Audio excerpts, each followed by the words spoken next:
A'udzubillahi minasyaitonirrajim. Bismillahirrahmanirrahim. Assalamualaikum warahmatullahi wabarakatuh.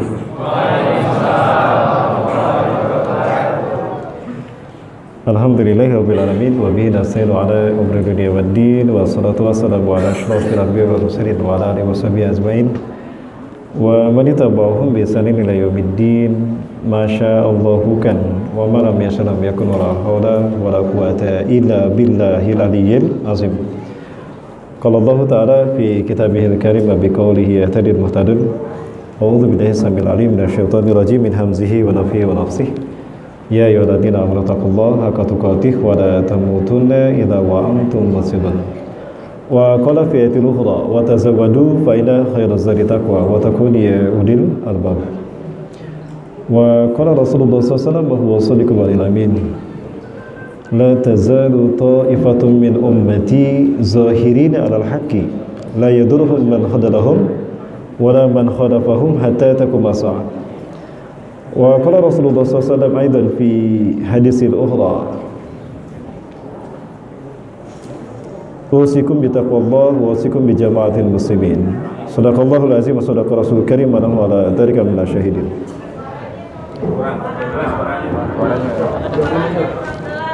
Suaranya enggak enak.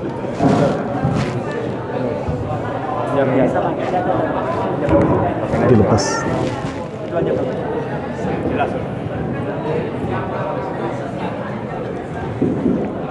Pegang aja. Ya ini apa?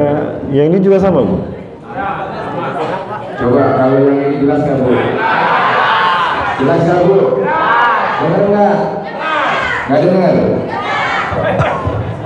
Harus dekat. Kalau pegang aja ya. Pegang aja. Pegang aja. Langsung protes dulu. Tidur lagi.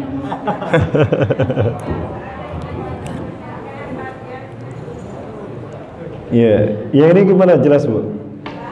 Ini bagus yang ini tapnya itu. Yang itu ya bagus ya.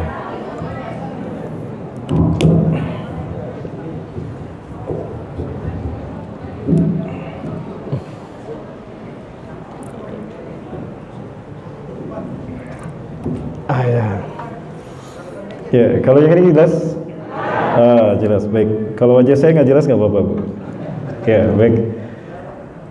Alhamdulillahirabbil alamin wa bihi nasta'inu ala umuri dunya waddin wa salatu wassalamu ala asyrofil anbiya'i wal mursalin wa ala alihi washabihi ajmain wa man tabi'ahum bi ihsanin ila yaumiddin. Masyaallahu kan wa ma lam yasha lam yakun wa la haula wa la quwwata illa billahil aliyyil azim.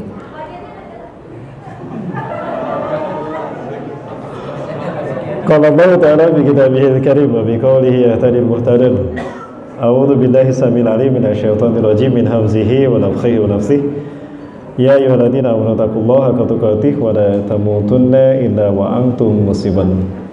Wa qala fi ayatil ukhra wa tazawwadu fa inna khairaz zadi taqwa wa takunu ya ulil albab. Wa qala Rasulullah sallallahu alaihi wasallam wa huwa shadiqul amin. La tazalu ta'ifatun min ummati zahirina 'alal haqq la yadurruhum man khadalahum wa la man khalafahum hatta taquma as-sa'ah. Atau kama qala fi hadisil ukhra hatta nazala Isa ibn Maryam. Shadaqallahul azim wa shadaqa rasul karim wa nahnu ala dzalika minasy syahidin. Puji-puji dan syukur kita aturkan kehadirat Allah Subhanahu wa taala malam hari ini di hari Ahad tanggal 10 ya? Tanggal 10 November 2019 bertepatan dengan tanggal 12 Rabiul Awal. Betul? 12 Rabiul Awal 1441 Hijriah. Allah takdirkan kita bisa bertemu kembali. Dan ini adalah pertemuan yang kedua ya. Pertemuan kedua di kajian akhir zaman. Akhir zaman apa akhir bulan nih? Akhir zaman ya, bersama saya insyaallah. Dan memang kajian di Nurul Jami ini selalu menjadi yang terakhir di safari dakwah saya, baik di Tangerang, sejak dari Tangerang, Serpong, sampai dengan tadi hari ini di Jakarta. Maka saya bersyukur pada Allah, dengan sebaik-baik syukur padanya Allah menakdirkan kita bertemu kembali dalam kajian bersama saya ini. Insyaallah mudah-mudahan ini menjadi pertemuan yang berkah bagi kita semua. Amin ya rabbal alamin. Salawat dan salam dilimpahkan pada uswah dan kedua kita Rasulullah Muhammad sallallahu alaihi wasallam, Nabi dan Rasul yang diutus ke tengah-tengah kita menjadi pembawa kabar gembira kepada kita bahwa Siapapun yang hidup di akhir zaman ini mendapatkan pelipat gandaan pahala yang luar biasa manakala istiqomah dalam mengamalkan Quran dan Sunnah. Yang saya hormati dan saya muliakan karena Allah DKM Masjid Nurul Jami yang dirahmati Allah. Yang saya hormati dan saya muliakan karena Allah para sesepuh, para tokoh, para asatidz dan asatidah, ulama dan suama yang saya hormati dan kami muliakan karena Allah. Juga hadirin kaum muslimin muslimat rahimakumullah. Wabil khusus moderator yang di samping saya ini, Al Ustad yang dirahmati Allah. Ya, ini moderator akhir zaman insyaallah. Kalau saya bukan ustaz akhir zaman. Ternyata berat menjadi ustaz akhir zaman ya. Salah bicara nanti ditangkap. Ya, maka saya berbulat tekad untuk tidak lagi menjadi ustaz akhir zaman. Saya sudah berbulat tekad untuk menjadi ustaz akhir bulan insyaallah. Karena kalau ustaz akhir bulan paling urusannya dengan istri di rumah. Tiap akhir bulan. Baik, ya, Iwakullah. Saya bertanya, tempo hari kita sudah pembahasan sampai mana akhir zaman? Ibu-ibu masih ingat, Bu? Terakhir kita membahas apa di sini? Indonesia menjadi negara yang berpeluang untuk memimpin, maksudnya memicu kebangkitan Islam. Duhan sudah dibahas? Duhan belum dibahas? Udah. Baik, kita lanjutkan saja materinya. Mudah-mudahan ini melanjutkan ya, mudah-mudahan melanjutkan. Baik, sebelumnya kita coba reorientasi kembali bahwa kita tidak lagi ragu bahwa saat ini kita berada di akhir zaman. Betul ya? Ya, Rasulullah SAW sendiri sudah menyampaikan dalam hadisnya, "Bu'ithtu ana wa sakahatain." Jarak diutusnya aku dengan kejadian kiamat seperti telunjuk dan jari tengah. Rasulullah mengisyaratkan begini. Jadi angka 2 ini dari dulu udah disyaratkan Rasulullah.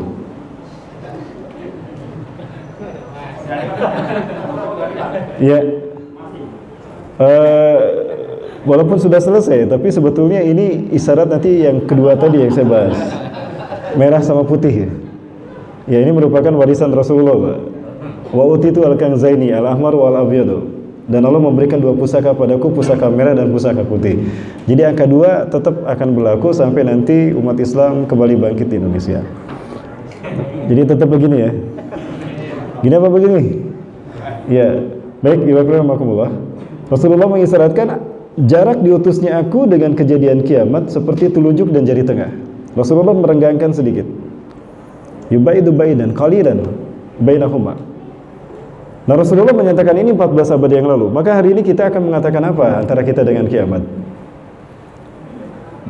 Bainana wa bainasa, saya melipat jari tengah saya. Berarti tinggal telunjuk. Kalau gini isyarat kedekatan kiamat, kalau sudah begini, wah bahaya. Kalau ini kedekatan, kalau ini kejadian. Kalau kiamat kan hancur ya. Ya gini isyarat. Isyarat dekat kehancuran. Kalau begini, hancur. Maksudnya apa, Mas? Baik. Kita bukan lagi dekat dengan hari kiamat. Kita berada di pintu gerbang kiamat. Ya. Ada hadis lain yang belum saya sampaikan di sini, dan ini berat saya menyampaikannya. Mudah-mudahan nggak jadi masalah ya. Rasulullah SAW menyebutkan di dalam kitab An-Nihayah fil Fitan wal Malahim yang dituliskan oleh Imam Al-Hafiz Imam Ibnu Katsir rahimahullah. La min asyratisah, ala inna min asyratisah. Ingatlah bahwa sebagian dari tanda-tanda kiamat akan terjadi, anturfa al-asrar wa tudu al-akhyar. Ingatlah dari sebagian tanda kiamat akan terjadi adalah naiknya orang-orang buruk memimpin satu kaum dan disingkirkannya orang-orang terbaik pilihan umat. Ya, itu hadisnya sahih. Sudah terjadi belum? Di luar negeri sana ya. Jangan bilang di Indonesia, di Mesir.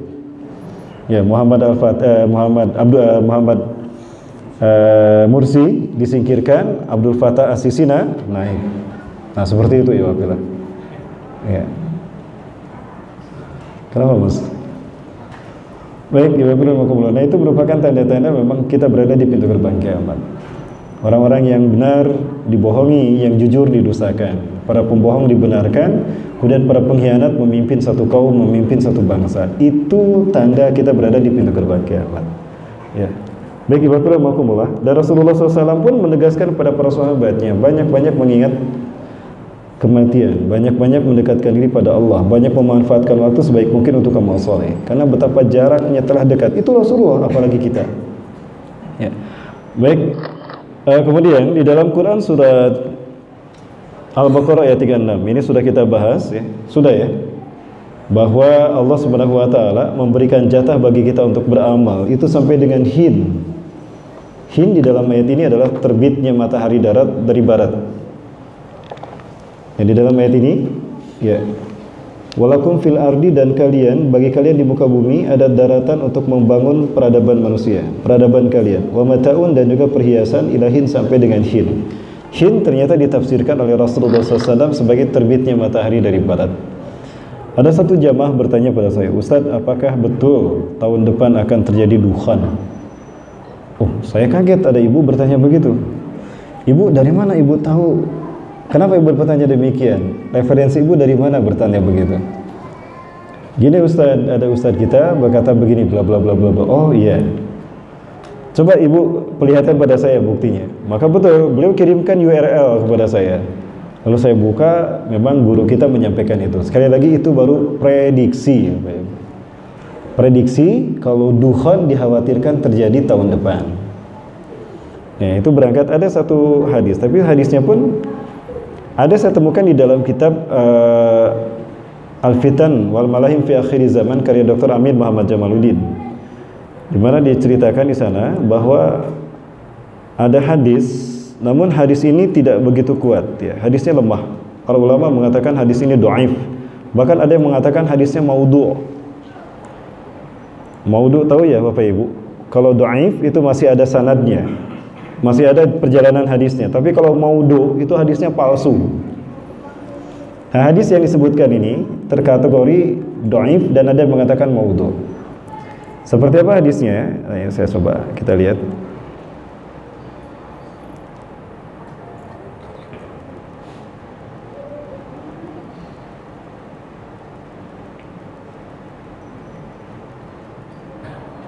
Ya. Baik, kita dengar bersama-sama.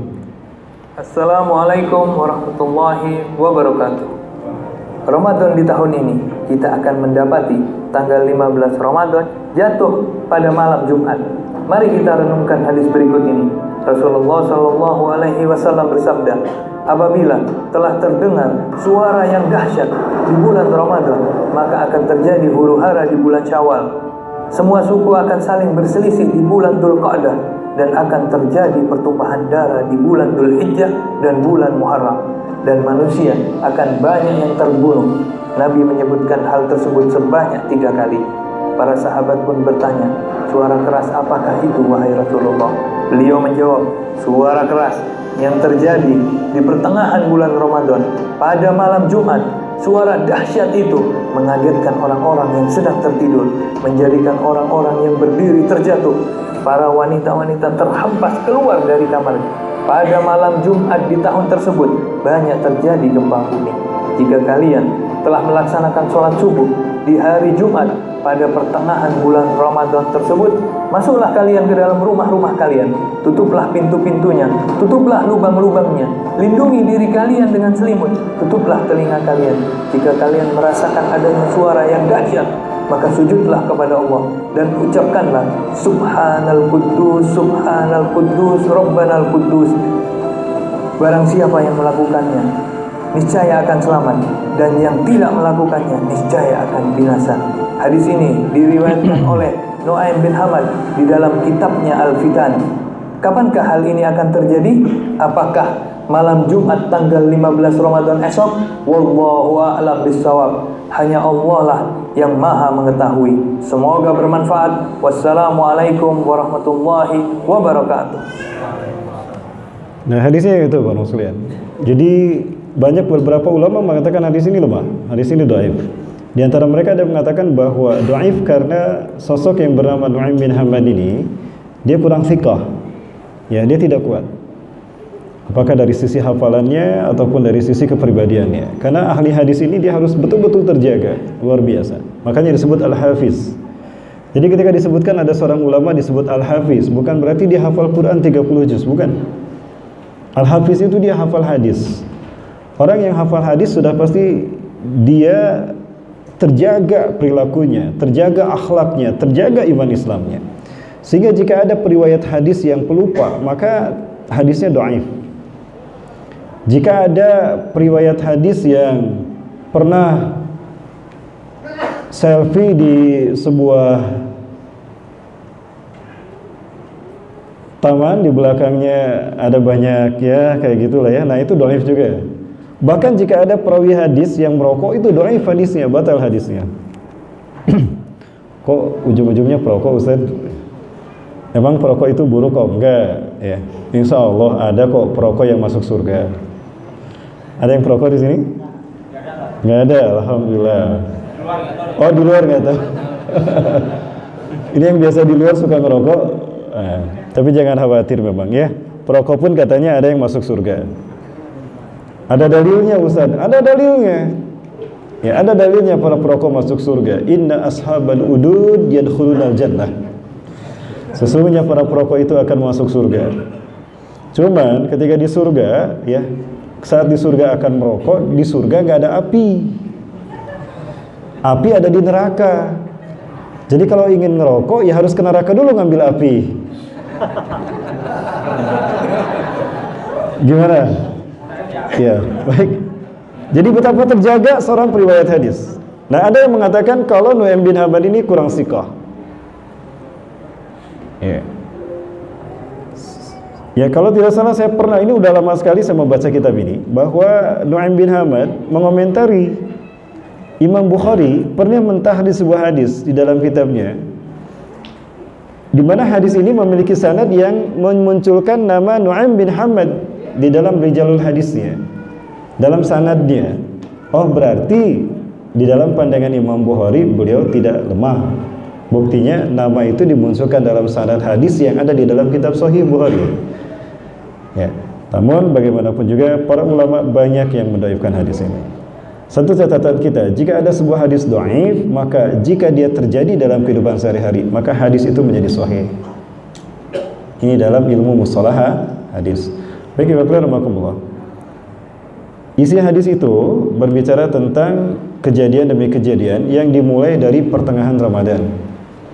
Tadi dibicarakan apabila 15 Ramadan jatuh hari Jumat, maka akan terdengar suara ledakan dahsyat di alam semesta, terdengar oleh semua manusia di alam semesta ini, di bumi ini. Kemudian juga di bulan Ramadannya akan terjadi huru-hara. Huru-hara ini maksud bisa jadi hujan meteor, gempa bumi, dan gunung-gunung meletus. Kemudian di bulan Zulqa'dah semua kabilah akan berselisih. Apakah kabilah Arab? Kalau Rasulullah menyebutkan sebuah kabilah, kemungkinan besarnya adalah kabilah Arab. Artinya di Saudi Arabia, artinya di sekitar Mekah dan Madinah akan terjadi banyak peperangan. Berbalik, kemungkinan besar memang ada beberapa hadis yang lain mengatakan bahwa Rasulullah menjelaskan di akhir zaman nanti menjelang kemunculan Imam Mahdi itu akan berbalik. Mekah Madinah yang sekitarnya jadi tidak aman, akan banyak pertentangan. Bahkan akan ada pertumpahan darah di Masjidil Haram. Di Masjidil Haram. Dan itu pertanda Imam Mahdi segera dibayat. Pertumpahan darah ini terjadi akibat 3 orang laki-laki yang berperang, berebut kekuasaan setelah matinya ayah mereka. Kulluhum ibnu khalifatin, 3-3-nya putra mahkota. Di sini belum dibahas. Belum, Bu? Belum, Pak? Ya, baik, kita bahas di sini ya, insya Allah. Ya, ini sedang dibahas. Baik. Kulluhum ibnu khalifatin, 3-3-nya putra mahkota.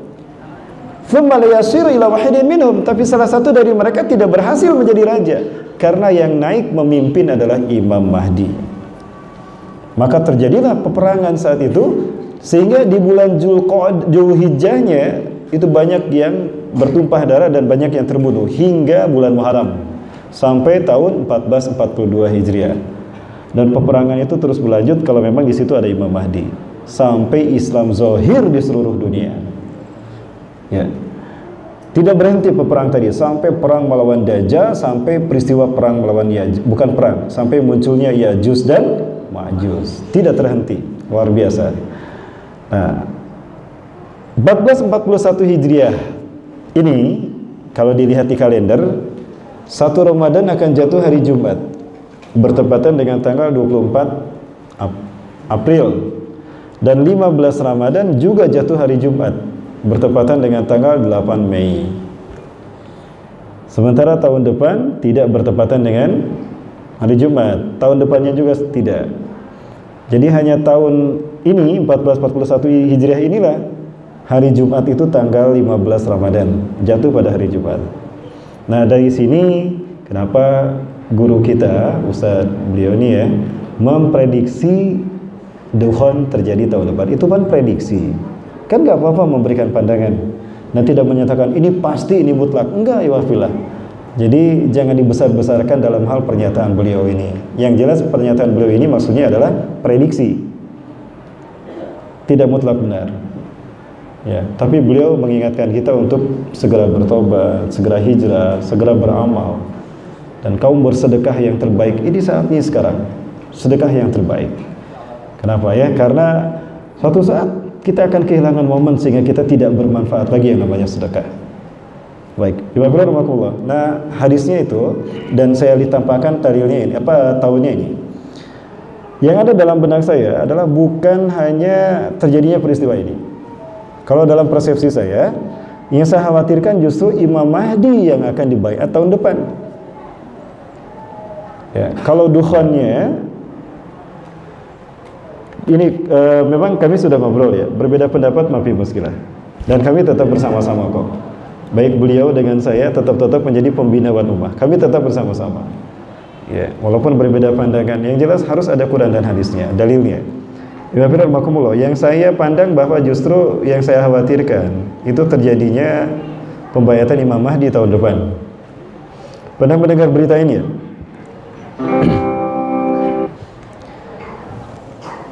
Seorang pengawal pribadinya Raja Salman itu dikabarkan meninggal dunia.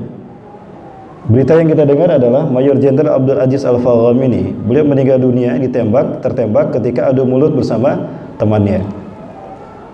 Beliau adalah sosok yang sangat terkenal dalam hal pengawalan sejak zaman Raja Abdullah. Ya, Al-Fagham pernah menjadi pengawal pribadi Raja Abdullah, kakak dari Raja Salman. Memang Al-Fagham ini sudah mahir sekali dan cekatan dan jeli melihat bagaimana bahaya-bahaya ini akan mengancam raja-raja Arab. Ya, pangkat terakhir ini Mayor Jenderal. Nah, yang saya tahu, beritanya tidak demikian. Bukan karena perselisihan dengan temannya sehingga sampai beliau ditembak. Ini berita lain yang saya dapatkan dan ini langsung dari sana.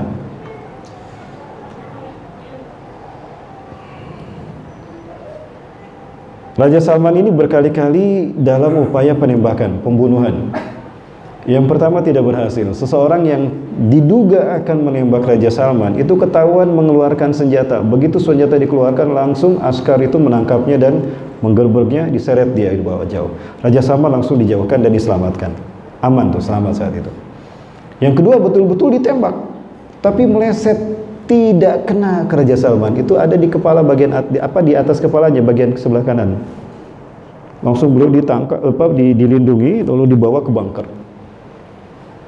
Nah, yang ketiga itu kemarin, beberapa minggu yang lalu, itu betul-betul ditembak.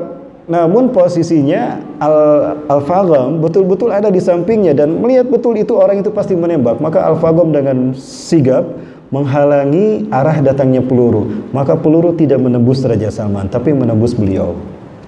Maka beliau pun meninggal dunia. Dan ini orang terkuat. Selama ini Raja Salman selalu terlindungi aman, qadarullah, Allah memberikan pengawalan yang sangat luar biasa dari Al-Fagham. Dan ternyata memang saat itu Al-Fagham terbunuh.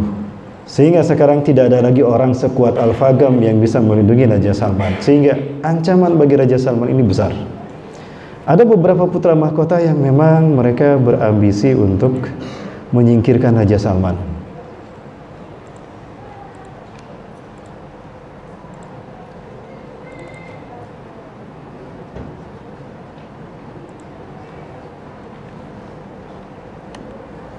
Kalau kita lihat sejarah Saudi Arabia,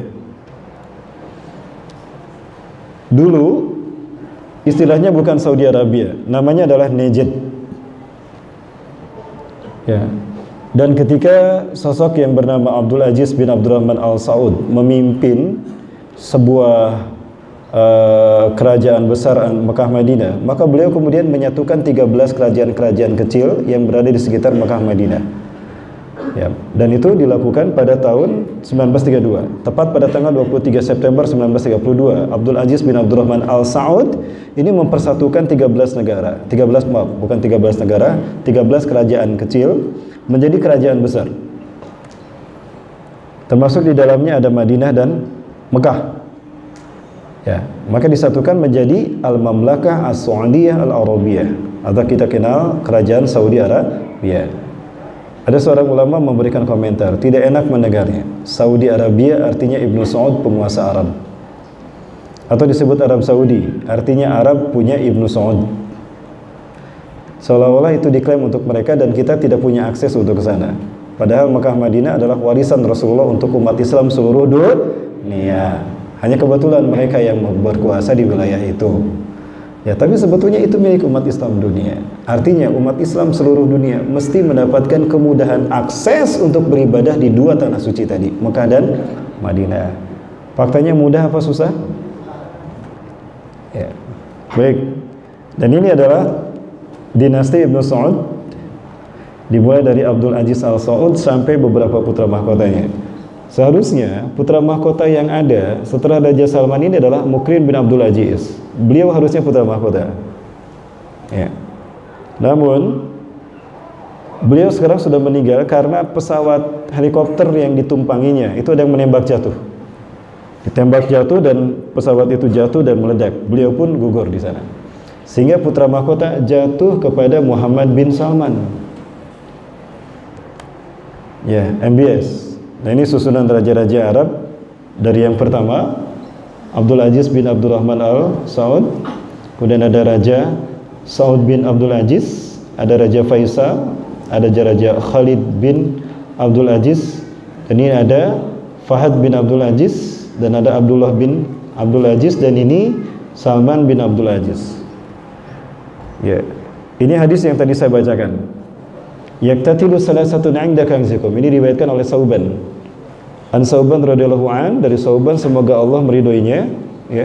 Qala, ia berkata, qala telah bersabda Rasulullah sallallahu alaihi wasallam, yaktatilu inda kanzikum salasatun. Akan berperang di sisi perbandaran kalian, maksudnya Ka'bah, 3 orang laki-laki. Kulluhum ibnu khalifatin, tiga-tiganya anak khalifah. Khalifah yang di sini maksudnya adalah raja. Karena terjadi sebelum Imam Mahdi berarti dimulkan azan. Maka khalifah di sini maksudnya raja. Artinya 3 orang laki-laki ini adalah tiga-tiganya putra mahkota. Tsumma la yasiru ila wahidin minhum. Kemudian tidak sampai kekuasaan itu kepada salah satu pun dari mereka. Tsumma tatu ar-rayatu as-sud min kibalil masriq. Kemudian muncullah para pembawa panji hitam dari arah timur. Kemungkinan besar para pembawa panji hitam ini adalah dari arah Afghanistan yang Rasulullah sebutkan Khurasan. Mereka kita tahu sekarang adalah Taliban yang kemarin, yang beberapa hari yang lalu, beberapa bulan yang lalu pernah berkunjung ke Jakarta, kan, makan-makan bersama dengan Wakil Presiden dan Pak Anies Baswedan. Apakah datang jadi Afghanistan cuma untuk makan-makan saja? Tentu tidak. Itu mengisyaratkan kami sudah berhasil mengembalikan kekuasaan pada umat Islam. Amerika dan Rusia terbukti tidak bisa mengalahkan Afghanistan. Kami tunggu kalian, hai umat Islam Indonesia. Maksudnya itu, Pak, isyarat. Mau kapan ditungguin ya, jangan lama-lama. Maksudnya itu, Pak. Halo? Bu, halo Bu. Kok diam aja, Bu? Oh, menyimak. Ibu terpesona ya? Sebentar nih, terpesonanya sama siapa ya ini? Jangan-jangan sama yang di samping saya. Ustaz, maaf Ustaz. Main-main Ustaz. Baik. Summa dzakara syai'an, maaf. Fayatlunakum qaslan lam yaktulhu qauman. Ini hebatnya pasukan para pembawa panji hitam itu. Mereka berperang dengan cara peperangan yang belum pernah dilakukan oleh siapapun. Strategi perang mereka hebat, dahsyat, sehingga tidak ada yang bisa mengalahkan. Di dalam hadis yang lain Rasulullah menjelaskan, yakhruju min Khurasan rayatun sudun, akan keluar dari bumi Khurasan para pembawa panji hitam. La yarudduha syai'un, tidak ada pasukan manapun di muka bumi yang bisa mengalahkan kehebatannya. Rasulullah tegaskan di sini, fayaqtulunakum qatlan lam yaqtulhu qauman. Mereka memerangi yang belum pernah dilakukan oleh satu bangsa manapun. Jadi strategi perangnya hebat, maka tidak terkalahkan. Hatta tunsaba bi Ilya, sehingga panji hitam itu mereka tancapkan di Ilya. Ilya sebutan lain dari Al-Quds. Orang Israel menyebutnya Yerusalem. Ya. Jika itu sudah terjadi, kata Rasulullah dalam hadis Abdullah bin Hawalah Al-Azdi, kiamat lebih dekat kepada engkau ketimbang kepala dengan pundakmu. Subhanallah. Sekarang panji hitamnya sudah ada di Khurasan. Ya, artinya tinggal nunggu satu pasukan lagi untuk Imam Mahdi. Dua pasukan sudah ada. Ahlu Syam, Palestina dan Suriah. Yang kedua Ashabul Ratisud dari Khurasan. Yang ketiga insyaallah juga sebutan lain bagi keduanya, Taifah Mansurah. Kenapa disebut Taifah? Li'annaha kit'atun minal muslimin. Jumlah mereka sedikit dari jumlah umat Islam. Mansurah artinya mereka berasal dari negara di mana mereka dizolimi oleh penguasanya, oleh penguasa negaranya. Maka Mansurah ditolong Allah Subhanahu wa taala. Kira-kira Indonesia punya peluang enggak untuk menjadi Taifah Mansurah? Insyaallah. Jadi tiga, Ahlu Syam, Palestina, Suriah, Khurasan, Taibah Mansurahnya Saburatisud, Afghanistan, kemungkinan Taliban. Yang ketiga insyaallah Indonesia. Amin. Takbir. Nah, ini calon-calon pasukannya sudah terlihat wajahnya. Ya. Termasuk ini nih insyaallah. Tapi ketika perang nanti nggak bawa senjata, bawa standar sama kamera. Syukran. Jangan kemana-mana, tetap bersama saya yang setelah satu ini.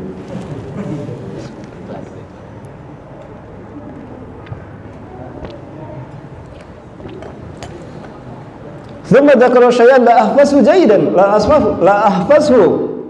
Kemudian Rasulullah menyebutkan sesuatu yang aku tidak faham, tidak hafal. Aku tidak menghafal apa yang dikatakan Rasulullah, lupa lagi. Faqala, kemudian Rasulullah berkata, fa idza ra'aitumuh, apabila kalian melihat pasukan itu, fabayyuhu, berbaiatlah padanya, bergabunglah padanya. Walau habban ala salji, walaupun harus merangkak di atas salju. Ini artinya indikasi kemunculan mereka, pasukan panji hitam yang ada Imam Mahdinya, itu muncul di musim haji.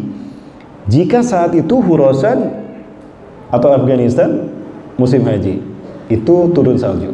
Kita lihat musim haji tahun depan 2020 atau 1441 Hijrah ini. Kalau Khurasan Afghanistan turun salju, Masya Allah, kemungkinan besar Imam Mahdi yang ada. Dukhan menurut saya nanti sesudah Imam Mahdi. Dari mana urut-urutannya nanti kita lihat di Bakulah. Jadi jangan kemana-mana, tetap bersama saya ya. Masih? Baik, lanjut.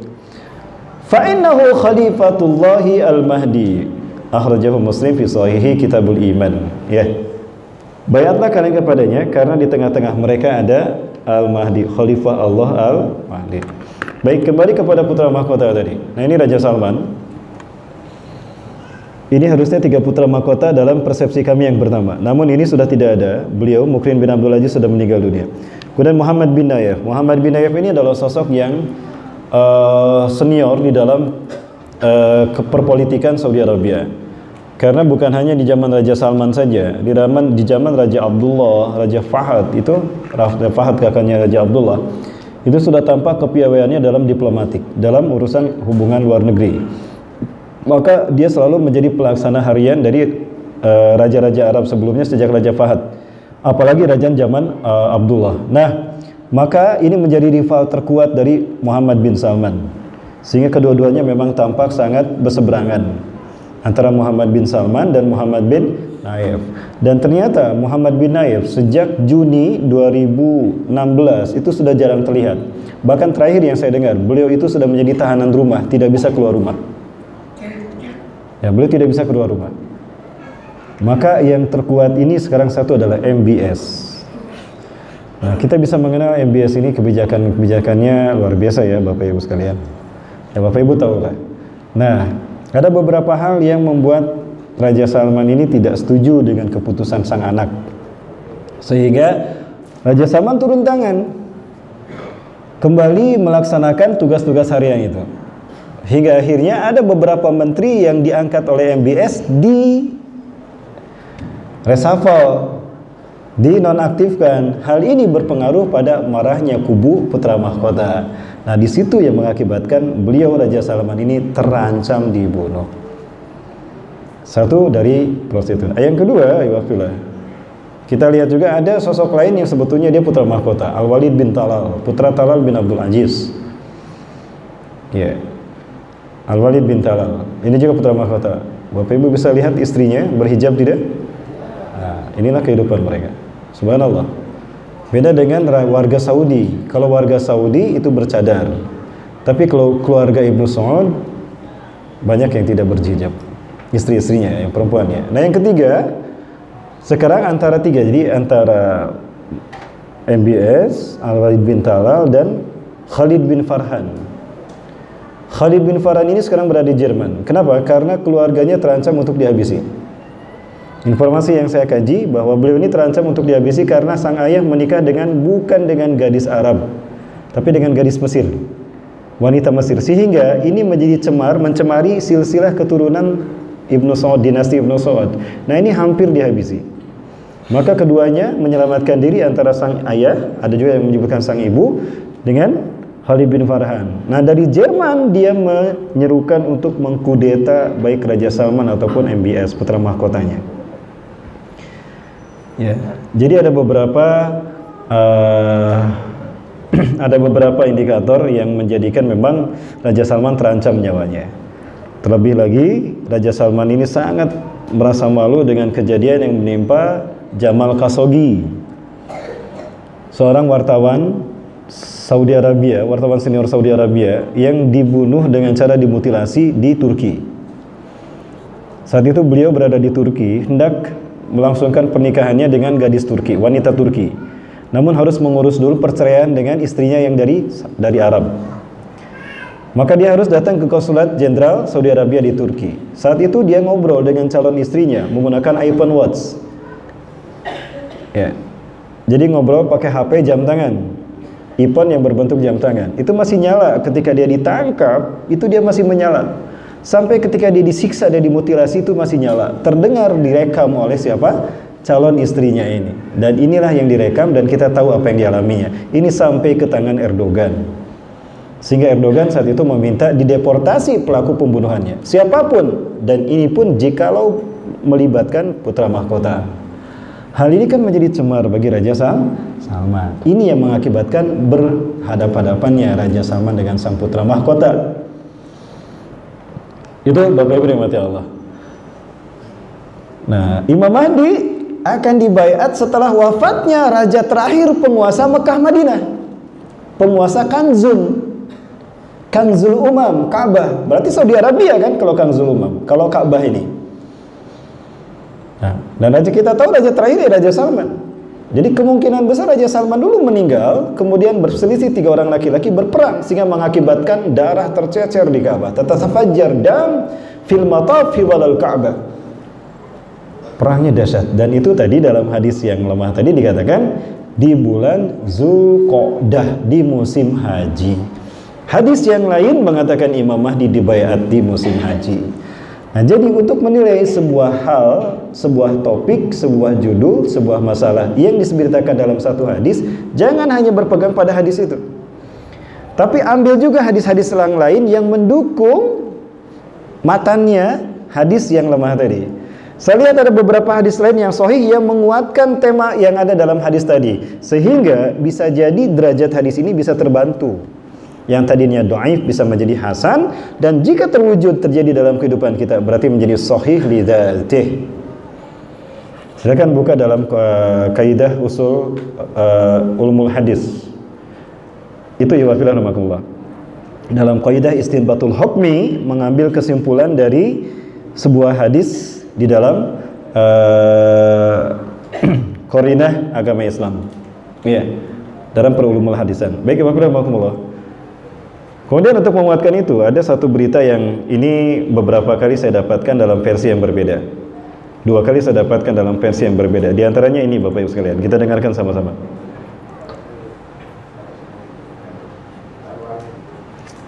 Suaranya tidak ada.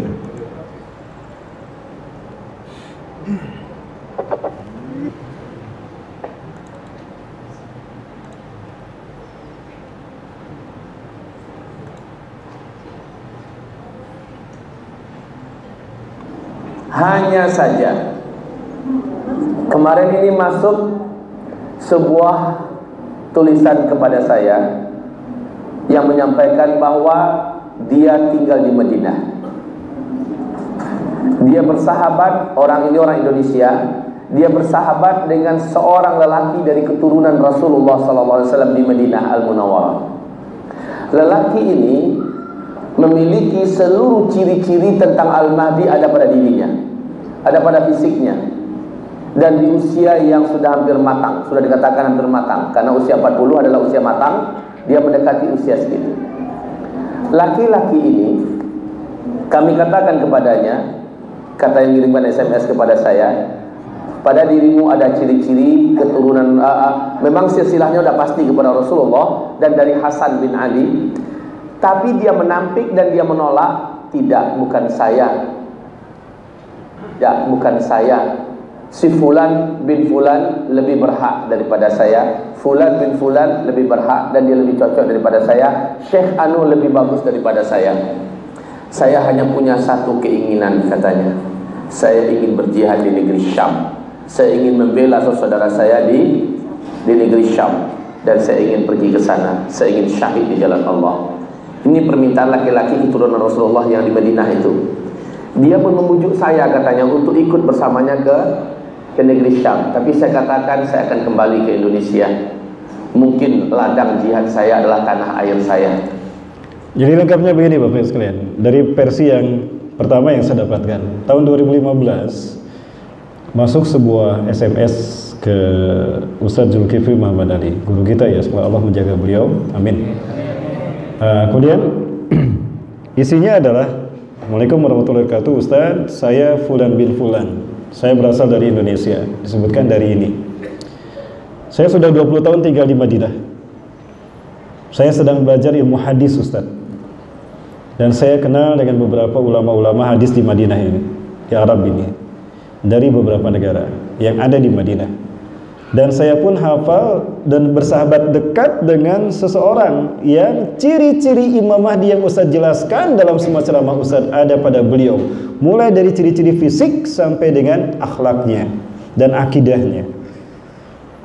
Ya, di antara ciri-ciri fisik yang Rasulullah sebutkan, itu alisnya tuh bagus dan lurus, hampir bertemu, tapi ada jarak. Kemudian aknal anfi, hidungnya mancung. Alal jabhati, ininya lebar dahinya. Ya. Ada yang sudah mirip di sini Imam Mahdi dahinya. Nah. Kemudian matanya agak cekung ke dalam. Nah, saya sudah agak mirip dengan Imam Mahdi dari segi mata. Hampir. Terima kasih Pak. Masalah. Aduh, jadi tersanjung saya. Kemudian di pipi kanannya ada tai lalat dan mata, kelopak matanya ini seperti dicela. Artinya kelihatan lebih hitam. Launu launul arabi. Warna kulitnya warna kulit Arab. Wa jismuhu jismu Israili. Tapi fisiknya fisik orang Israel, artinya tidak terlalu tinggi seperti orang Arab pada umumnya. Ya, jadi tapi warna kulitnya warna kulit Arab, Arab Yaman. Beda dengan Arab dengan hitamnya Afrika kan? Ya, kemudian di punduknya ada tanda kenabian. Tapi dia bukan nabi. Dia adalah mujadid, reformis dari keturunan Rasulullah, dari dari Al-Hasan bin Ali. Dan namanya sama dengan nama Rasulullah, Muhammad bin Abdullah. Nama ayahnya sama Abdullah. Nah, kemudian perutnya agak besar. Maksudnya agak menonjol perutnya. Dan pahanya agak kelihatan lebih kecil. Agak sedikit kecil pahanya. Kemudian apalagi kalau beliau tersenyum, itu jenggotnya tebal. Kalau tersenyum terlihat gigi genting atasnya itu ada celahnya, ada agak renggang, ada celahnya. Dan kalau tersenyum terpancar cahaya warna cemerlang, warna putih. Kalau kita agak sedikit kekuningan. Saya maksudnya ya. Nah, dan wajahnya ini menawan, sehingga orang-orang yang melihatnya merasa tenang. Itulah Al-Mahdi. Nah, ciri-ciri fisik yang Ustadz sebutkan itu ada pada orang ini. Saya bersahabat lama, bertahun-tahun dengan beliau. Usia beliau saat ini 35 tahun. Itu 2015. Usianya 35 tahun. Lalu beliau mengajak saya untuk pergi jihad ke Suriah.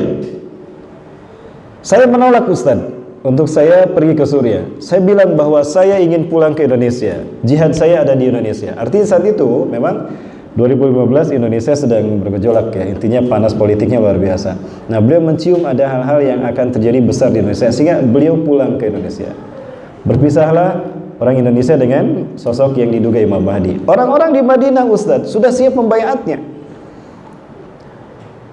Wajadnakum kama wajadal hadis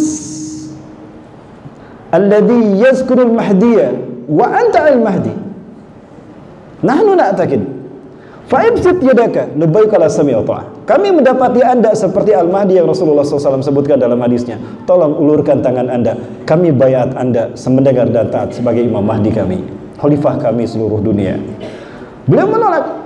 Lastu mahdiyan, aku bukan Imam Mahdi. Ana ihda minal ansar, aku satu dari pemuda Ansar.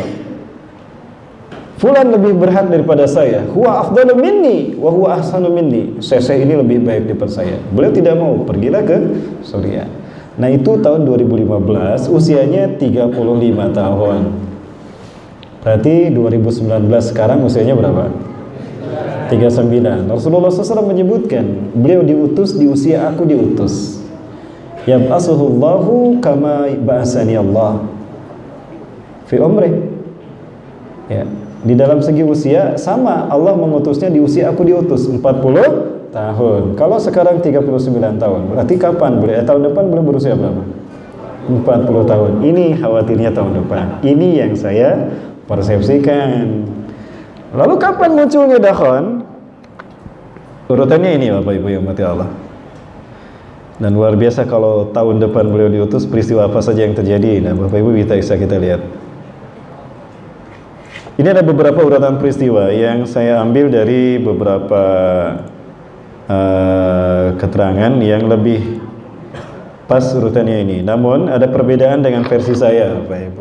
Nah, ini adalah urutan peristiwa yang dikhawatirkan terjadi dalam waktu dekat. Ya. Pernah saya bahas di sini belum? Belum ya? Sudah? Aduh, tegas banget sih Ibu. Masya Allah, semangat. Baik, yang pertama di sini ada urutan Perang Dunia Ketiga. Nah, Perang Dunia Ketiga ini sebetulnya sudah terpicu. Ya, beberapa peristiwa, diantaranya peristiwa yang terpenting adalah pertama peristiwa WTC dihancurkan. Itu bukan oleh Usamah bin Laden. Itu merupakan skenario Amerika. Ya, Amerika dulu mengatakan Usamah bin Laden pelaku penghancur WTC. Al-Qaeda adalah mereka para pembajak pesawat, the hijackers. Ya, dari pesawat-pesawat yang menabrak WTC. Kemudian Saddam Hussein ikut melindungi Al-Qaeda di Irak dan juga ikut membantu mempersiapkan senjata nuklir di Irak. Itu semua tidak terbukti, tapi semua sudah dihukum mati. Sudah dikatakan teroris seperti itu. Tapi pada akhirnya mereka meminta maaf kalau ternyata baik Saddam Hussein dan Usamah bin Laden tidak bersalah. Mereka ucapkan beberapa bulan kebelakang. Saya dapat datanya itu 2019. Pertama, mereka meminta maaf kalau Saddam Hussein ternyata tidak terlibat dengan Al-Qaeda dan tidak pernah menyembunyikan senjata pemusnah massal. Ini diucapkan oleh Colin Powell, Menteri Pertahanan Amerika Serikat saat itu. Ini buktinya Bapak Ibu. Saya sampaikan pada Bapak Ibu sekalian. Beginilah mereka. Mereka mengungkapkan ini setelah Saddam Hussein dihukum mati, setelah umat Islam dibantai di sana. Mesin-mesin dihancurkan, Quran dibakar. Ada juga dilempar ke Westapol. If you really want to know the truth about the state of Iraq's weapons of mass destruction before the invasion, listen to Colin Powell in February 2001. He states clearly that there was no threat from Saddam Hussein.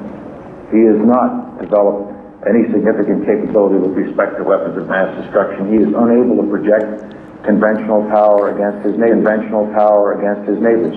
He's had nuclear weapons, and we believe he has in fact reconstituted. Perhatikan tahun-tahunnya mereka bicara Bapak Ibu. Tahun 2003 mereka mengatakan punya, tahun 2011 mereka mengatakan tidak. Ini bohongnya mereka. Ini sudah diatur dari awal. Ini kerasa. Artinya ada propaganda besar yang ditutupi oleh fitnah-fitnah dan isu-isu ini. Sebagaimana ada propaganda besar yang ditutupi oleh isu cadar dan celana cingkrang. Saddam Hussein is determined to get his hands on a nuclear bomb. We cannot wait for the final proof. He's got it. He's got it. The smoking gun. He's got it. That could come in the form of mushroom.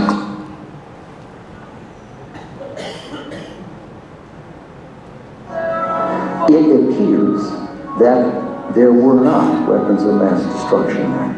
You said you knew where they were. I did not. We know where they are. They're in the area around Tikrit and Baghdad and east-west side. You have said in the past that it was, quote, pretty well confirmed. No, I never said that. Okay. I Never think said that is... No, absolutely not. What I said was, it's been pretty well confirmed, that he did go to Prague and he did meet with a senior official of the Iraqi. Saddam Hussein aids and protects terrorists, including members of Al-Qaeda. Secretly, without fingerprints, he could provide one of his hidden weapons to terrorists or help them develop their own. What did Iraq have to do with what? The attack on the World Trade Center. Nothing.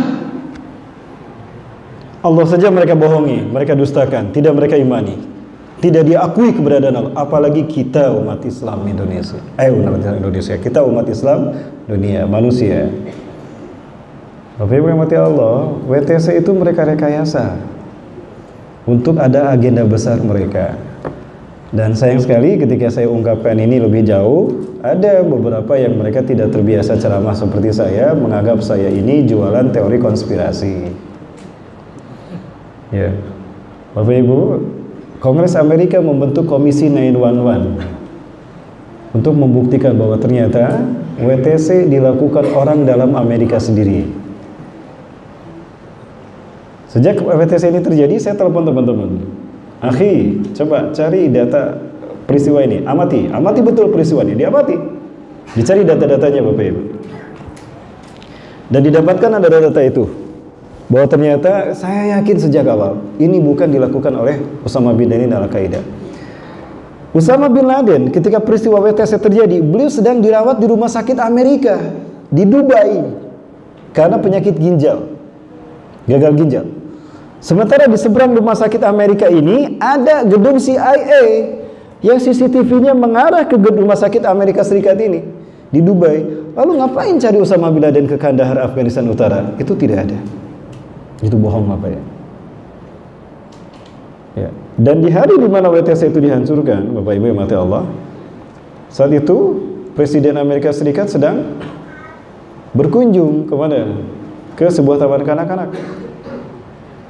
Disambut oleh pelajar taman kanak-kanak tadi dalam dengan diceritakannya proses hilangnya atau peristiwa hilangnya sang kambing yang hilang, the loss of the sheep, ceritanya itu. Ini sebuah film yang kemudian saya cut Bapak Ibu bisa perhatikan ya gambarnya. Lihat fotonya, ini sebuah film saya cut Bapak Ibu. Ada yang aneh tidak dalam tayangan ini? Nah, perhatikan nih. Apa nih Ustaz ya? Ini terjadi dalam waktu yang lama. Jadi kambing itu hilang karena dia keluar tanpa memberitahu induknya. Dia keluar dan berpisah dari rombongan. Begitu, oh yes, I see. Begitu, lama sekali. Dia melihat buku berkali-kali tapi bukunya terbalik. Silakan buka dalam beberapa buku-buku tentang konspirasi Yahudi. Salah satunya Codex Magica. Ini merupakan gaya isyarat kalau ada peristiwa besar yang sedang ditunggu-tunggu. Tidak lama kemudian datang ajudannya memberikan HP kepada beliau. Sir is call for you. Tuan, ini panggilan buat Anda, Tuan Presiden. Saya yakin yang di dalam HP itu berkata begitu. Sir, the WTC was destroyed. WTC sudah dihancurkan. Langsung tutup buku, dia pamit. Sudah disiapkan meja untuk press release. Bapak Ibu, apa yang terjadi? Press release-nya seperti ini. Jadi saya tidak berbicara, tapi data-datanya saya kumpulkan dulu Bapak Ibu. Keluar itu kami diskusikan bersama teman-teman. Gimana menurut antum? Dari situ baru kami simpulkan Bapak Ibu sekalian. Nah, tapi ketika saya menyampaikan ini, ada ustadz juga yang bilang kalau saya ini peramal akhir zaman. Alhamdulillah, terima kasih. Gelarnya macam-macam ya, udah akhir zaman, ustadz akhir bulan, apalagi. Baik, bapak kita lihat yang satu ini.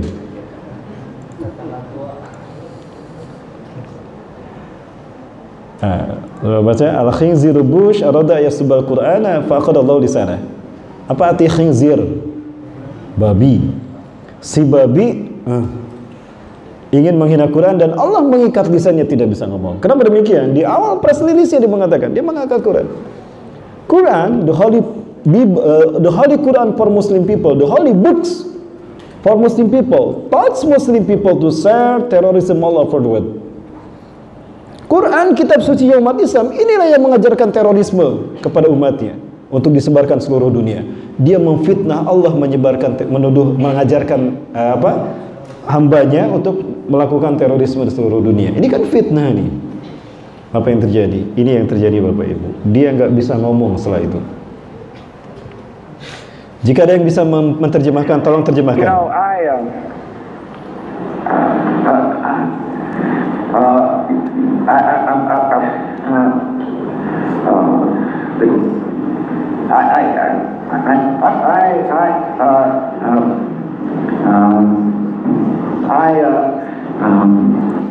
tidak terbayang bagaimana suasana hatinya. Allah marah aku ngomong kayak gini. Ya jelas lah. Ya. Dia menghina Allah Subhanahu wa taala, memfitnah Allah, melakukan terorisme, mengajarkan terorisme kepada kita umat Islam. Hamba-hambanya. Gak bisa ngomong tuh, pasti gejolak hatinya luar biasa. Ada yang bisa menerjemahkan? Bahasa apa ini Bapak Ibu? Bahasa planet. Bahasa planet, bukan bahasa alien ya.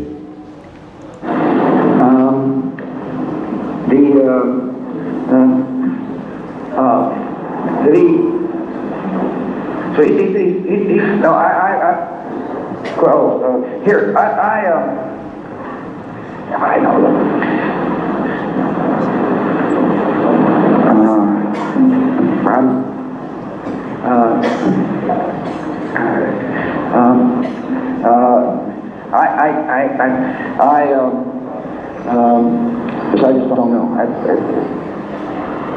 Ya, transliterasi tidak jadi Bapak Ibu. Langsung boleh turun. Para wartawan bingung. Ini lu nulis apa, Bro? Nggak tahu ya nulis apa ini saya. Bingung mereka. Kok ini tidak viral? Sebagaimana viralnya Usamah teroris Al-Qaeda teroris. Oh, seperti di seluruh dunia. Mereka menyiarkan itu di waktu yang sama, seluruh stasiun televisi di setiap negara. Dan berhenti di waktu yang sama. Berhenti di waktu yang sama seluruh dunia. Jadi sudah diatur. Ternyata tadi disampaikan. Kemudian Gina Haspel, dia direktur CIA. Ya. Di awal tahun 2019 ini, seseorang mengirimkan datanya. Ustaz, udah dapat data ini? Oh iya, materinya sih Pak. Ya, direktur CIA Gina Haspel, seorang perempuan, beliau mengakui dengan jujur bahwa Usamah bin Laden tidak terlibat dalam penghancuran WTC. Kami meminta maaf kepada Usamah bin Laden dan keluarganya dan kepada seluruh umat Islam dunia kalau kami salah tuduh. Cukup minta maaf. Tapi mereka sudah membantai Irak, membantai Al-Qaeda, membantai Afghanistan. Perlu saya perlihatkan datanya? Mau dilihat bagaimana mereka membantai Afghanistan dan Irak? Gara-gara fitnah WTC ini. Yang mereka hancurkan bukan sarang terorisme. Yang mereka hancurkan adalah masjid-masjid dan rakyat rumah-rumah kaum muslimin. Yang mereka bunuh, yang mereka incar bukan teroris, tapi yang mereka bunuh adalah kaum muslimin, anak-anak, wanita, orang tua. Yang mereka hancurkan bukan sarang teroris, yang mereka hancurkan masjid. Apakah ini perang melawan terorisme? Tidak ada. Yang ada adalah perang menggunakan alasan teroris, dan umat Islam adalah korban terbesar dari isu terorisme. Sekarang muncul radikalisme.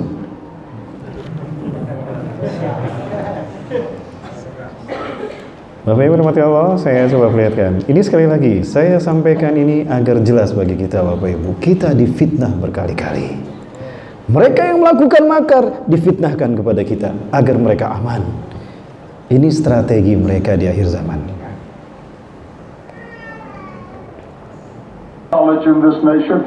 Ini yang mereka katakan. Inikah yang bukan radikalisme? Inikah yang mereka sebut toleransi? Dan inikah yang mereka sebutkan tentang perdamaian? Bapak Ibu silakan dengarkan apa yang mereka ucapkan. Our war is against evil, not against Islam. We don't hold any religion accountable. We're fighting evil. When we're ever going to get over political correctness and call a spade and recognize what these people are? This crusade is going to take a while. Awalnya dia mengatakan ini bukan perang agama, ini perang melawan terorisme, perang melawan kejahatan. Kami tidak mengatasnamakan agama dan kami tidak memerangi Islam. Betulkah demikian? Lalu apa ucapan Anda ini maksudnya, wahai Mr. Presiden? Crusade, it just take a while. Tinggal menunggu waktu. Ini berulang. Dan lihat Bapak Ibu sekalian, sebelum perang-perang ini mereka lakukan, aksi-aksi agresi ini mereka lakukan, mereka selalu melakukan kebaktian dulu. Apakah ini bukan perang atas nama agama? Lawan sudah jelas mereka melakukannya. Apakah ini yang mereka maksudkan teroris Al-Qaeda? Anak-anak kecil? Kenapa anak-anak yang ditangkap? Karena mereka yakin dengan hadis Rasulullah SAW. Ketika Dajjal datang ke Madinah, akan ada seorang pemuda terbaik imannya di muka bumi akan berhadapan dengan Dajjal. Di saat manusia-manusia yang beriman lindung dari fitnah Dajjal, tidak mau tidak mau berhadapan dengan Dajjal. Justru pemuda ini datang menghampiri Dajjal. Dan pemuda itu sudah ada sekarang. Sudah ada. Dugaan saya, beliau sekarang umurnya 15 tahun. Dan beliau akan muncul di hadapan Dajjal usia 20 tahun. Pernah mendengar peristiwa seorang bayi yang bisa berbicara di Gaza? Gaza, ada kan? Nah, ada seorang bayi yang bisa berbicara. Padahal baru beberapa jam dilahirkan. Berarti ada 4 bayi yang bisa berbicara. Yang pertama Nabi Isa AS, yang kedua Ashabul Ukhdud dalam cerita Ashabul Ukhdud, kedua bayi dalam cerita pendeta Jurayj. Ya, kalau dalam cerita Ashabul Ukhdud, ketika seorang ibu harus masuk ke kobaran api karena dia beriman pada Allah, setiap yang beriman dibakar dalam kobaran api, dia mengatakan, aku siap dibakar karena aku bisa bertahan dengan panasnya api. Tapi bagaimana dengan bayiku ini? Apakah dia juga harus ikut terbakar bersama-sama dengan aku? Maka bayi itu berbicara kepada ibunya, padahal baru beberapa hari dilahirkan. Ya ummi, innaki alal haqqi, la takhafi wa la tahzani. Hai ibu, engkau ada dalam hak, engkau ada dalam kebenaran, jangan takut dan jangan sedih. Inna la alar jannata min wara'i haula'i nar, haula'in nar. Sesungguhnya aku melihat ada surga di belakang api itu. Ikhlai ma ya ummi bi bismillahirabbi hadal gulam. Yuk kita loncat dengan menyebut nama Tuhan pemuda ini. Maka ibu pun itu loncat. Bismillahirabbi hadal gulam, gajleng, dibakar bersama bayi tadi. Itu bayi yang kedua. Bayi yang ketiga dalam cerita pendeta Jurayj. Pendeta Jurayj orang yang soleh di zaman umat Nabi SAW setelah Nabi Isa diangkat. Dia difitnah kalau dia telah berzina dengan seorang wanita. Oh ini dia yang menzinai saya, tangkap dia. Ini nih bayi yang aku kandung, ini adalah anak dia. Dialah pemerkosa saya. Ditangkap Jurayj ini, di penjara. Jurayj tidak bisa membuktikan kalau dia bukan ayah dari itu, tapi tidak bisa membuktikan, maka di penjara. Tiba saat dia akan dihukum mati, Jurayj dikeluarkan. Dan sang bayi pun sudah lahir. Jurayj sekarang sudah jelas, bayinya sudah lahir. Dan kayaknya wajahnya mirip ente. Kamu bapak ayah ini. Sekarang sebelum kamu dihukum mati, apa pembelaanmu? Izinkan aku sholat 2 rakaat. Sholat 2 rakaat beliau berdoa pada Allah dan Allah mengabulkan doanya. Maka Jurayj, pendeta Jurayj ini menekankan telunjuknya ke perut bayi ini. Ya walad, dulu nih ban abuk. Hei budak, hei orok, hei bayi, tunjukin anak bapak lu. Maka bayi ini bergerak, pelangga-pelangga tuh lihat mana bapak saya nih. Mana bapak saya nih ya. Huabi, innahu rayul ghanam. Tuh ayah saya tuh. Tukang ngangon domba apa nggak? Pengembala kambing. Tuh yang itu tuh, pengembala kambing yang baju merah. Kok baju merah? Sebelah sana maksudnya, lihat itu merah ya. Ya, udah gitu duduk lagi, dilepas lagi tangannya. Subhanallah. Terbukti bebas kalau Juraid bukan pemerkosa ibunya, bukan ayah dari bayi tadi. Ifafillah itu yang ketiga. Nah, yang keempat, ini kejadian di Gaza menurut cerita dari sosok yang diwawancara. Ini Syekh dari Amerika, dan berita ini saya dapatkan dari Syekh Muhammad bin Abdurrahman Al-Arifi dari Saudi Arabia. Usianya 1 tahun di bawah saya, kalau tidak salah ya. Beliau hampir kita undang ke Jakarta, ke Indonesia. Saat itu 2015 kita undang untuk ceramah di Istiqlal. Tidak jadi karena ada yang kebakaran jenggot, jadi nggak jadi beliau ceramah. Baik, Alhamdulillah. Nah, ceritanya begini. Jadi ada seorang ibu-ibu tua itu memberhentikan mobil sedan di Gajah City, minta diantar ke klinik untuk menjemput cucunya yang baru lahir laki-laki. Pergilah ke klinik itu, kemudian diantar dan bayinya pun digendong. Di saat akan masuk ke dalam mobil, bayi itu bergerak dan mengucapkan salam. Padahal baru beberapa jam dilahirkan. Assalamualaikum warahmatullahi wabarakatuh. Hal samiti ya ibnati, apa kau mendengar apa yang dikatakannya? Huwa yusallimuna, dia mengucapkan salam kepada kita. Assalamualaikum, dijawab waalaikumsalam. Nah, kok kamu bisa ngomong nak? Apa kata bayi tadi? Ana rajulun alladhi sayaqtuluhu dajjal, saya adalah laki-laki pemuda yang akan dibunuh oleh Dajjal. Fala yusallitu ahadan ba'di, fala yusallitu ahadan ba'di, maka setelah aku tidak ada lagi orang yang dibunuh oleh Dajjal. Tidak ada lagi orang yang dibunuh oleh Dajjal. Ini kejadian tahun 2004. Berarti sekarang berapa tahun usianya? 2015. Kemungkinan usia 20 tahun dia, karena dia lahir di Gaza. Kalau ada di Madinah, kemungkinan sedang kuliah ilmu hadis, karena Madinah ini ilmu hadis. Kalau tahfizul Quran di Mekah, ulumul Quran di Mekah. Ya. Kalau sekarang usianya 15 tahun, berarti kemungkinan di usia 20 tahun dia dibunuh. Berarti tahun berapa? 2024. Pernah kita bahas 2024 ya? Subhanallah. Baik, itu Bapak Ibu sekalian yang dirahmati Allah. Apakah ini terorisme yang Anda maksudkan? Anak-anak kecil, laki-laki, perempuan, apakah mereka terorisme? Saya tidak melihat mereka menghabisi kaum muslimin. Al-Qaeda tidak ada, dan Al-Qaeda itu tidak ada, Bapak Ibu. Sayang sekali waktu kita tidak panjang. Saya ingin membahas tentang Al-Qaeda dan sebagainya. Ketika saya diinterogasi, saya sampaikan apa itu Al-Qaeda. Karena ada satu tuduhan kepada saya terkait dengan terorisme di Indonesia dalam ceramah saya. Saya sampaikan. Bapak Ibu dirahmati Allah. Aduh, saya lupa ini viral ya. Streaming. Baik, Bapak Ibu sekalian, suatu saat saya ingin menyampaikan bahwa di dalam film ini ada satu bukti, ada 13 pemudi gadis itu diperkosa di penjara Abu Ghraib. Abu Ghraib adalah tempat di mana penjara Amerika terdapat, di mana pasukan Al-Qaeda ditangkap dan dipenjara di sana. Di dalamnya ada 13 gadis juga dipenjara.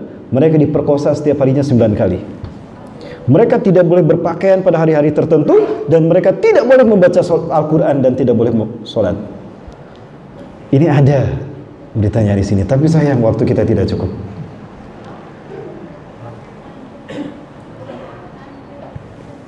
Sebentar lagi jam 9 ya Bapak Ibu. Baik, Bapak Ibu rahmatullah. Nah, intinya ini buktinya.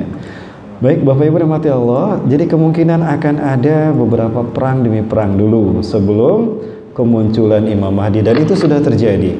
Perang atas nama terorisme yang memfitnah tadi terkait dengan WTC, kemudian juga ada perang di pembantaian kaum muslimin. Sebetulnya bukan perang, ini pembantaian, genocide Suriah dan juga Palestina. Baik, dan setelah itu muncullah Imam Mahdi. Imam Mahdi ini muncul tadi di musim haji, ketika terjadi pertumpahan darah di Masjidil Haram. Kemudian perang melawan Sufyani. Ternyata begitu Imam Mahdi dibayat, itu ada 7 ulama yang berbayat padanya.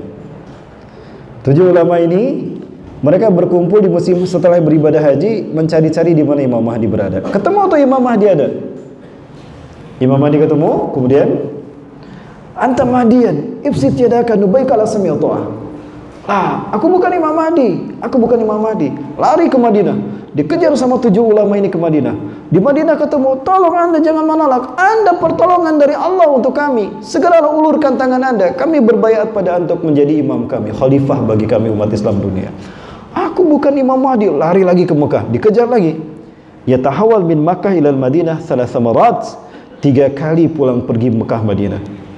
Setelah sampai ke Mekah untuk yang ketiga kalinya, lalu dijaga, dihalangi oleh malaikat Jibril. Diislahkanlah di satu malam itu. Diislahkan maksudnya dibersihkan, dibuang sifat ragunya, dibikin mantap hatinya, diilhamkan strategi perang, diilhamkan tentang geopolitik dunia, dan diilhamkan tentang akidah yang kuat kepadanya. Maka beliau pun keluar menjelang sholat subuh berjamaah. Informasinya begitu. Ya, nasnya begitu. Lalu dibayat antara rukun dan makom Ibrahim. Ya. Disitulah dibayat wa adadul ladina yubayyunahu ka'adadi ahli Badarin, dan jumlah mereka yang berbayat sama dengan pasukan Badar Rasulullah 313 sampai 315. Di antaranya 7 ulama dunia. Saya berharap salah satunya mudah-mudahan Habib Rizik Syihab. Amin. Mudah-mudahan beliau. Jadi tolong bertahan Habib di Mekah. Jika nanti terjadi tahun depan, tolong wakili kami umat Islam dunia, umat Islam Indonesia menyatakan baiat kepada Imam Mahdi melalui Anda, maka sah beliau menjadi khalifah kita. Allahu Akbar. Ini yang saya prediksi tahun depan. Prediksi kan boleh memprediksi ya Bapak Ibu. Apa salah memprediksi? Tapi ada yang mengatakan, model kajian Ustadz akhir zaman itu jualan teori konspirasi, ngambil rujukan dari media sosial sana sini, ucapannya tidak kredibel, kerjaannya nakut-nakutin orang. Apa betul saya nakut-nakutin Bapak Ibu sekalian? Enggak. Saya sedang berbagi rasa takut, karena nggak mau takut sendirian, mending takut bareng-bareng. Baik, Bapak Ibu mati Allah, kemudian setelah itu ketahuan sama penguasa Najd ini, maka dikejarlah beliau untuk dibunuh. Nah, terjadilah perang di sana. Maka wajar kalau Rasulullah SAW menyatakan, innakum satazuna jaziratal Arab wa yaftahuha Allah. Kalian akan berperang melawan penguasa Jazirah Arab dan kalian akan menang atasnya. Jadi perang pertama yang dilakukan Imam Mahdi bukan perang melawan Israel, Amerika, bukan, tapi perang melawan raja-raja Arab yang munafik. Itu perang yang pertama kali dilakukan. Sampai perang terakhir melawan Sufyani, penguasa Suriah. Apakah beliau Bashar Asad? Kalau terjadi tahun depan, siapa penguasa Suriah kalau bukan Bashar Asad? Dan Bashar Asad memang punya darah Sufyani. Siapa Sufyani? Muawiyah bin Abu Sufyan. Pergi ke Damaskus, maka keturunannya darahnya ngalir ke Bashar Asad. Ada juga yang menyebutkan Sufyani ini adalah Saddam Hussein. Baik. Nah, kemudian setelah perang melawan Arab sampai Sufyani, maka kemudian Imam Mahdi akan bersekutu saat itu, maksud saya dengan beberapa kelompok dari Rum, dari Eropa, perang melawan Iran, Persia. Wa innakum satagzuna Farash wa yaftahu Allah, dan kalian akan melangi Persia dan Allah akan memenangkannya untuk kalian. Dan itu perang menghasilkan ghanimah yang banyak. Namun orang-orang Bani Rum tidak mendapatkan ghanimah. Kenapa? Karena ghanimah hanya untuk orang Islam kan? Orang non-Islam boleh nyebut kafir gak?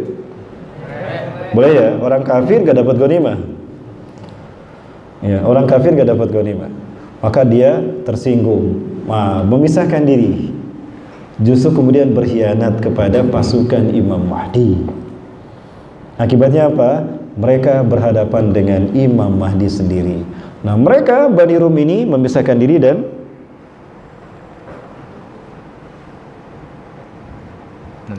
baik.